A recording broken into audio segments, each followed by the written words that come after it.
वालेकुम वरहमतुल्लाहि वबरकातुह। ज़िबा के अहकाम व आदाब। नंबर 1, जानवर का ज़िबा करना कुर्बानी का रुकन है, इसलिए जानवर को सही तरीके से ज़िबा करना नहायत ज़रूरी है, वरना कुर्बानी नहीं होगी। इसी तरह नंबर 2, कुर्बान गाह की तरफ जानवर को ले जाते वक्त नहायत नरमी का मामला करना चाहिए, बिला ज़रूरत टांग या दुम से घसीट और खींच कर तकलीफ़ न पहुँचाई जाए। इसी तरह नंबर 3, जानवर को तेज़ धार छुरी से ज़िबा करना चाहिए। कुंद छुरी से ज़िबा करने से इज्तनाब और परहेज़ करना चाहिए, और अगर छुरी तेज़ करने की ज़रूरत हो तो पहले से तेज़ करें, जानवर को लिटाने के बाद और उसके सामने न करें। हद्दुल इम्कान एक जानवर को दूसरे जानवर के सामने ज़िबा करने से इज्तनाब करना चाहिए, इल्ला ये कि कोई ज़रूरत और मजबूरी हो, जैसा कि आजकल शहरों में तंग जगह की वजह से बाज़ औक़ात दुश्वारी पेश आती है, तो ये मजबूरी में दाखिल है। नंबर 5, सुन्नत यह है कि जानवर को ज़िबा करने के लिए किबला रुख लिटाया जाए और ख़ुद भी यानी जो ज़िबा करने वाला है वो भी किबले की तरफ उसका चेहरा हो।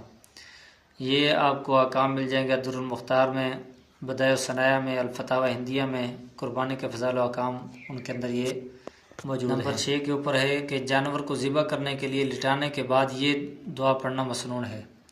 इन्नी वज्जहतु वजहिय लिल्लज़ी फ़तरस समावाति वल अर्ज़ हनीफ़ा वमा अना मिनल मुशरिकीन इन्ना सलाती व नुसुकी व महयाया व ममाती लिल्लाहि रब्बिल आलमीन ला शरीका लहु व बिज़ालिका उमिरतु व अना अव्वलुल मुस्लिमीन। नंबर 7, अगर कोई अच्छे तरीके से ज़िबा करना जानता हो तो अपने हाथ से जानवर को ज़िबा करना अफजल है, और अगर ख़ुद तजर्बा ना रखता हो तो दूसरे मुसलमान से कराए, मगर ख़ुद भी मौजूद रहे तो बेहतर है।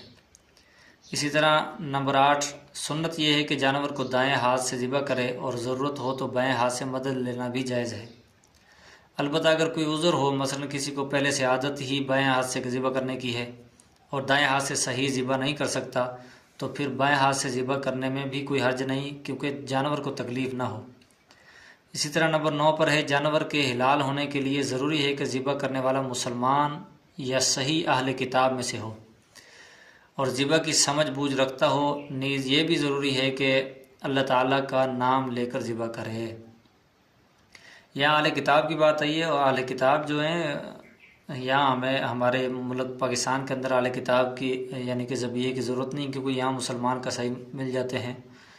हाँ, ये बाहर किसी ममालिक के अंदर जहाँ मुसलमान किल्लत में हों और फिर वहाँ के जो यानी कि जो मज़हब अहले किताब यानी यहूदी भी अहले किताब में से हैं, और इसी तरह ईसाई जो हैं वो भी अहले किताब में से हैं, उनसे भी ज़िबा करवा सकता है। इसी तरह नंबर 10, जानवर के ज़िबा करने में 4 रगें काटी जाती हैं, एक सांस की नाली और दूसरी खाने पीने की नाली, तीसरी और चौथी 2 शह रगें हैं जो सांस और खाने पीने की नालियों के दाएं बाएं तरफ होती हैं, यानी कि एक दाएं तरफ होती है एक बाएं तरफ। अगर ज़िबा करते वक्त ये सारी ना कट सकें तो कम अज़ कम 3 का काटना ज़रूरी है, यानी 3 काटें लाजमी है। अगर 3 नहीं कटती तो फिर जानवर हराम होने का ख़तरा है। ये आपको मिल जाएंगे मसाइल सुनन अबी दाऊद में, अल-मुहीत अल-बुरहानी में है, अल-फतावा हिंदिया में है, कुर्बानी के फ़ज़ाइल व अहकाम में मौजूद है। इसी तरह नंबर 11 पर है, जानवर को हिलाल करने के 2 तरीके हैं, एक इख्तियारी और दूसरा इज़्तिरारी। इख्तियारी में ज़िबा और नहर दाखिल हैं। ज़िबा जबड़े और सीने के दरमियान से रगें काटने का नाम है, और नहर हलक के आखिर और सीने के करीब रगें काटने का नाम है। बकरी, गाय, भैंस वगैरह को ज़िबा करना और ऊँट को नहर करना सुन्नत है। जानवर को हिलाल करने की दूसरी सूरत इज़्तिरारी है, जो जानवर के बेकाबू हो जाने की सूरत में उसके जिस्म के किसी भी हिस्से में बिस्मिल्लाह पढ़कर धारीदार चीज़ फेंक कर मारने और ज़ख्मी कर देने को कहा जाता है। इसी तरह नंबर 12 के ऊपर है कि ठोड़ी के साथ वाला जो हिस्सा है वहाँ से ज़िबा करना मना है, लेकिन अगर किसी ने ज़िबा कर दिया और चारों या कम से कम 3 रगें कट गईं तो ज़बिया हिलाल हो जाता है। इसी तरह नंबर 13 पर है कि जानवर को गले की तरफ से ज़िबा करने के बजाय पीछे गुद्दी या गर्दन की तरफ से ज़िबा करना मना और गुनाह है, लेकिन अगर किसी ने किया और मतलूबा रगें सही कट गईं तो जानवर हिलाल हो जाएगा। इसी तरह नंबर 14, जानवर को कुर्बानी की नीयत से ज़िबा करना ज़रूरी है, और नीयत का असल महल जो है दिल है। ज़ुबान से नीयत के अल्फाज अदा करना ज़रूरी नहीं है, और नीयत का ज़िबा के मुत्तसिल होना ज़रूरी है। अलबत्ता अगर जानवर ख़रीदते वक्त कुर्बानी की नीयत थी और ज़िबा बग़ैर नीयत के कर दिया तो बाज़ हज़रात के नज़दीक कुर्बानी सही हो जाती है। یہ بھی عدر المختار میں ہے، المحیط البرہانی میں ہے، فتاوی ہندیہ میں بھی ہے، قربانی کے فضائل و احکام میں یہ مسئلہ موجود ہے۔ اسی طرح نمبر 15، بے قابو جانور کو ذبح کرنے کا کیا طریقہ ہے؟ اگر جانور بے قابو ہو کر چھوٹ جائے اور پکڑنے میں نہ آئے اور بھاگ جانے یا ضائع ہونے کا خطرہ ہو، مثلا کنویں میں گر جائے، تو ایسی صورت میں ذبح اضطراری جائز ہے۔ یعنی کہ آپ ایک جانور کو ذبح کر رہے تھے، آپ کے ہاتھوں سے وہ چھوٹا اور وہ بھاگ گیا، بھاگنے کے بعد وہ کسی کنویں میں گر گیا، وہاں آپ کا ہاتھ نہیں پہنچ سکتا، اب یہ خدشہ ہے کہ بھی اس کو یعنی کہ نہر کیا ہے یا چھری ماری ہے جس کی وجہ سے یہ خون بہہ کر یہ ویسے تڑپ کر مر جائے گا، تو اب کیا صورت ہے؟ تو کیونکہ کنویں سے کسی چیز کو بہت جلد نکالنا بڑی مشکل ہے، اس لیے وہاں اضطراری جائز ہے۔ اضطراری کیا ہے؟ یعنی کہ مسلمان کسی دھاری دار آلے یعنی چھری ہو گئی یا برچھی ہو گئی، اس پر ذبح کی نیت سے بسم اللہ پڑھ کر مار دے، وہ جانور کے جسم میں جس جگہ بھی لگ جائے اور جانور زخمی ہو کر ہلاک ہو جائے تو جانور حلال ہو جائے گا۔ البتہ اگر مرنے سے پہلے اس جانور پر زخمی حالت میں قابو پا لیا گیا تو شرعی طریقے سے ذبح کرنا ضروری ہو جائے گا۔ مثلا اس میں سانسیں موجود تھیں، آپ نے جب کنویں سے نکالا تو اس وقت آپ نے جلدی جلدی چھری سے دوبارہ ذبح کرنا ہے، ورنہ یہ ذبح آپ کا ضائع ہو جائے گا۔ اسی طرح نمبر 16 پر ہے، ذبح کے وقت اللہ تعالیٰ کا نام لینا ضروری ہے اور خاص بسم اللہ اللہ اکبر کہنا سنت ہے۔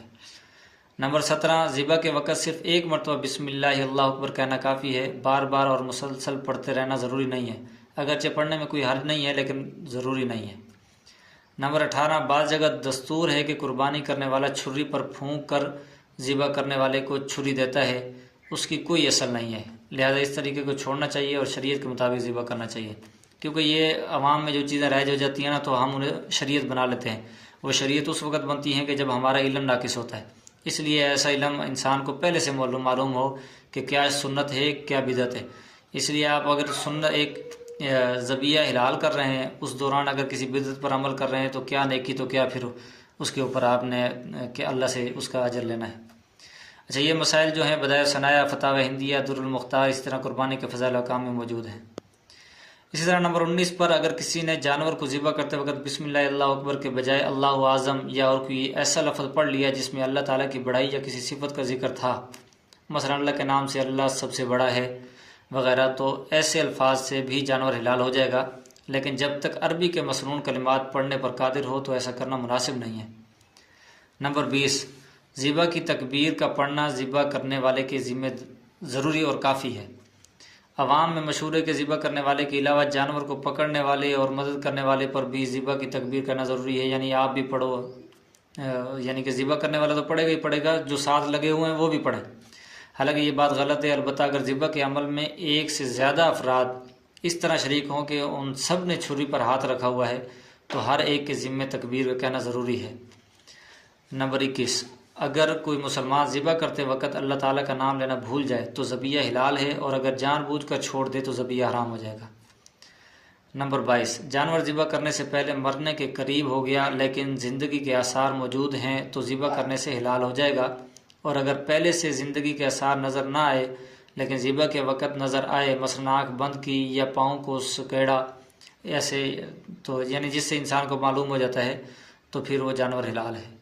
یہ مسائل الفتاوی ہندیہ، بدائع ثنایا، فتاوی قاضی خان، قربانی کا فضائل و احکام ان میں موجود ہے۔ اللہ رب العزت عمل کی توفیق عطا فرمائے۔